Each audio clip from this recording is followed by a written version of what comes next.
We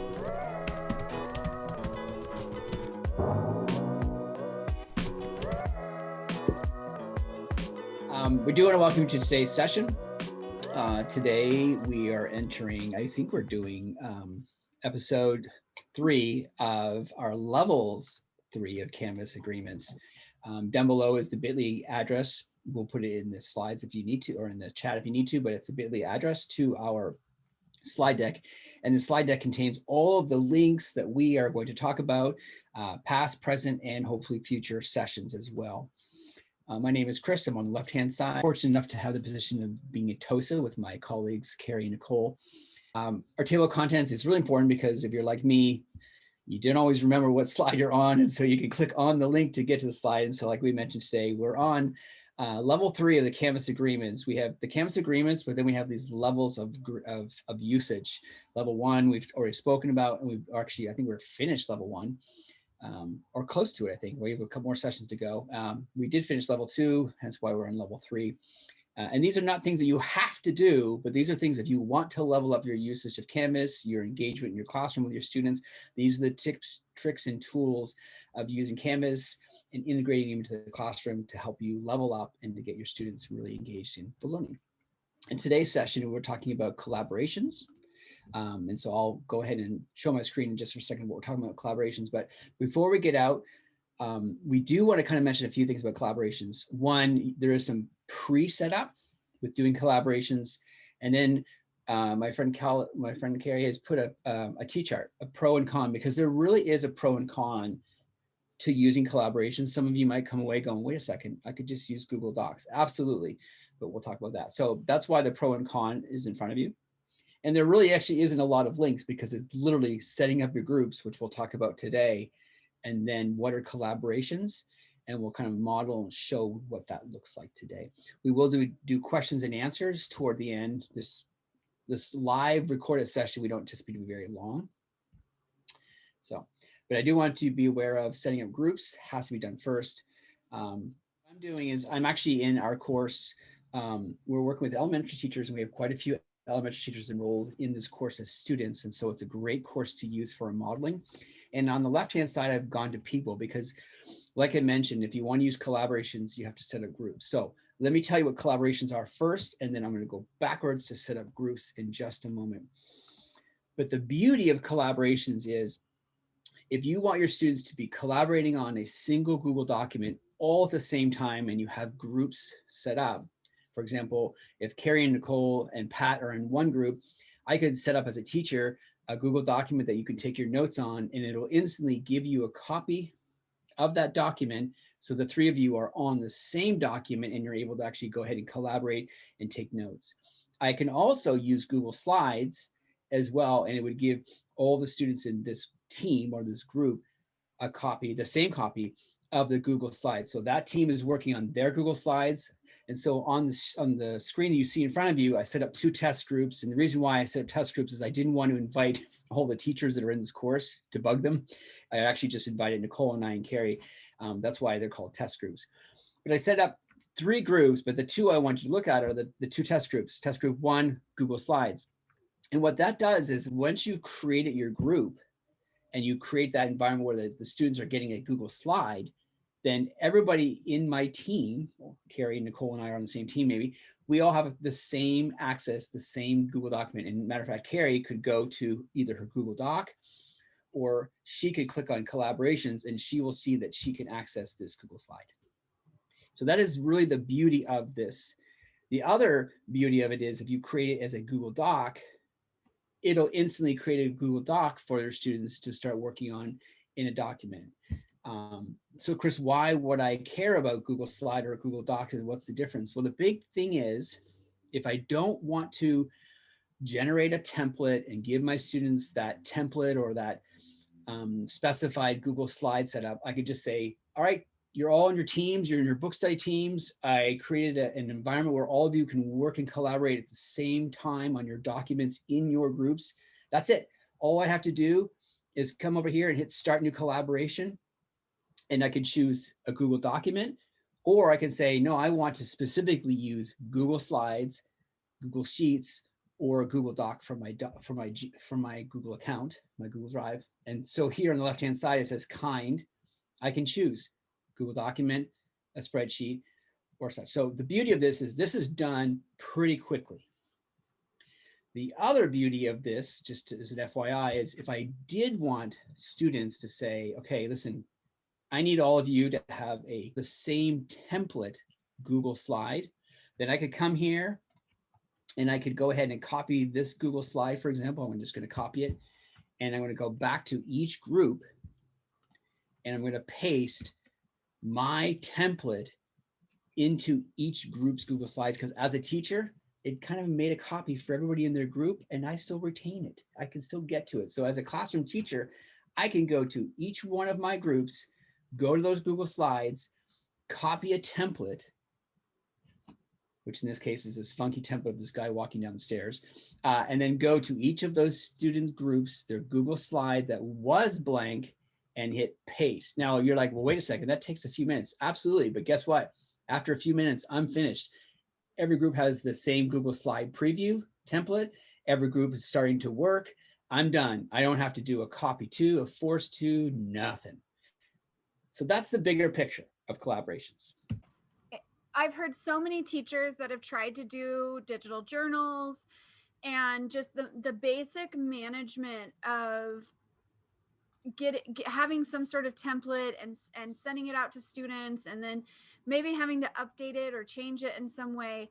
This pitch that you just did with the slides, Chris, almost feels like a solution to our problem with digital journals and management. I mean, we had been trying to, get people trained on the use of Pile of Slides with, by Alice Keeler. And I actually feel like, and this wasn't even something you talked to us about when we prepped and planned for today's session, that this sells me on collaborations alone, just this section for that management piece of templates or a digital journal. Go ahead. Hypothetically, Chris, could you create a group that's the entire class if there was something that you wanted to push out to everyone? Yeah, if I want to start a new group, again, the reason why you're choosing, instead of Google Doc, is just a plain Google Doc. That's simple. But if I want to use Google Slides because I want that template, my thinking, Nicole, and you can help me if I'm wrong, if I choose document, Google Doc, and I have a template Google Doc, I'm assuming the same process. I could copy my Google Doc and do the same thing as put it on their Google document so they get the copy. It's a little bit different than a Google slide, but I'm assuming it's the same process. Yeah, I mean, I haven't tested it, but I think I'm trying to think from Carrie's perspective when she asked, can I do this with a whole class group? The thing is, if we think about like the word collaborations, it's still meant as like a slide deck that those 3 or 4 people within that group or the whole class now collaborate, has access to, or the whole class. So instead of like, I guess I'm backtracking a little bit and thinking about like a digital journal that's an individual digital journal is a little bit different. I think your outcome is different. If I want just all of my class to have a copy of my template, force make a copy, or a Google assignment where it makes a copy for them automatically. But if the intention is groups, right? But is there a way for me to force a copy where I have access to it, or no? Okay. No, so I think if the outcome again is to force make a copy, now I have access to everybody's document. I think, I'm glad you asked that question. I think that's this extra bonus piece that I get. So let's say I had one group called all class, right, where every student was in that one group, and I chose that group. Now every student in that group gets my blank Google slide, go to my template, copy the slides, open up their blank one and paste it. And now, boom, within a few seconds, everybody's got it. Some whole class slide where everyone's assigned a specific number and I want them to have a specific template, then I have access to it. They all have access to it because it truly is collaborative. That would be fine. Yeah. Yeah. I mean, if I think about it, if I go, I'm going to just real quickly go into my Google Drive, and I'm just going to type in the title of that Google slide that I created. I want to find out where it exists. And so right now, these Google Slides are the ones that I created. So I'm the owner, but I know they've been shared, in my but what's interesting is they're just in Google. They're not organized. So I'd have to just make sure as a teacher I'm aware of that. Versus when I create a Google Doc assignment for students, it makes a copy for them and puts it in a folder for the course automatically. So it organizes. So this is not as organized for my students, but at least they can click on collaboration and find it if they need to. I was going to say, you can access it through collaborations if that's Yeah. how you instruct your class to find collaborative documents Yeah. versus digging in their Google Drive, which who knows? Yeah, no, I feel like that would be where I could, if I'm a student, I click on collaborations. Now collaborations is hidden. It's one of the links that we don't have exposed, but a teacher could go ahead and make that available, and then the students would see their. So I think that's the extra bonus. Yeah, I mean, I think it comes down to if we're maybe I muddied the waters by talking about a digital journal. If you're okay with a digital journal being something that a group of students is working in or participating in, then this would make sense. It doesn't necessarily make sense if you want an individual digital journal. But when we're talking about the benefits of groups, as you said, with cutting down on grading time, allowing students a space where they can collaborate with each other, then knowing that you can quickly get in and out of the different collaborative documents that are sent to each of the groups, I think this is pretty good. I think we need more teachers to play around with it for use case ideas, but I do think it could be really helpful. Yeah, and for me personally, when this teacher shared with me her workflow of going to each one of these groups, opening them up, pasting them in, I was like, oh my gosh, that is such a simple answer. I never even thought about it. Yeah. So Nicole, you mentioned previous session, like writing partners or something. Like I want you to play, do something in a tiny group, not a big group. Yeah. That's an easy, I love the ability for me as the teacher to get access to their document seamlessly. Yes. Yeah. And that can be based off of me creating my groups again up here, like my group sets, and then adding, and there's no rules of how many people could be in those groups, right? So. But I think Carrie also hit the nail on the head there when thinking about like diving into finding those documents in your messy Google Drive, or easily quickly finding them as a collaboration. Yeah. Collaborations on Canvas. I think that's also kind of a win-win. I think it's important to still remember my final outcome as a teacher. What is the outcome that I want? And then I will choose a process that will support that. So, you're just, hey guys, hey class, you're just creating a Google slide and you're submitting it. That's an assignment, simple. Hey class, you're creating an assignment as a group and only one of you turning in, group assignment. Here's a template though, like a science lab notebook for Google Slides. That would be where I would see that potentially, or the reading log that you mentioned. But you could make groups with everyone individually in them. Yep. So the collaborators could just be the student and myself. So if Absolutely. it were a writing piece, I then have access to see everybody's work. So can you go back to the collaboration space from a team's perspective? Because again, that is something that we hear a lot from teachers. Like, I don't have easy access like I did like in Google Classroom, for example. So this is almost like a dashboard potentially to get in and out of documents if it's a writing assignment. And this teacher that had shared the video with me had like probably 50 of these. Like she was, So then from a teacher's perspective, if there's like 50 or something, then this view that we're looking at right here can become pretty cluttered and there's no real way to organize them.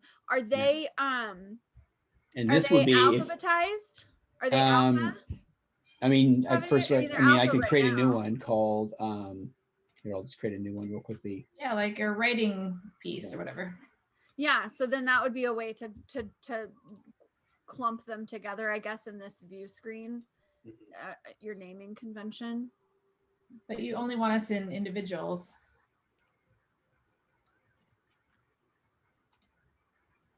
So that went right to the top. Yeah. Okay. So it's alpha. Alphabetical. Yeah.